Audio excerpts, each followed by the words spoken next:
Noong 2019, naglaban si LaMelo Ball at Julian Newman sa isang high school basketball game na puno ng hype. Si LaMelo, na nagbalik mula sa Lithuania, ay ipinakita ang kanyang kahusayan sa Spire Academy, habang si Julian, na naglalaro para sa Downey Christian, ay pinapalakas ng kanyang ama. Sa kabila ng malakas na hype kay Julian, mabilis naging malinaw na ang Spire Academy ay superior sa laro.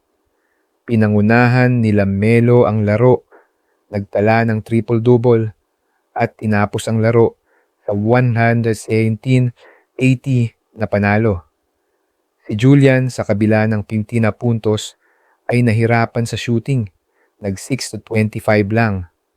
Ang pinakanakatawa, matapos ang laro, ang atensyon ay napunta kay Julian's sister, Jaden, na nag-request ng picture at follow sa Instagram mula kay LaMelo, na sumagot ng viral na linya, "I don't run." Ipinakita ng laban kung sino ang tunay na handa para sa kompetisyon.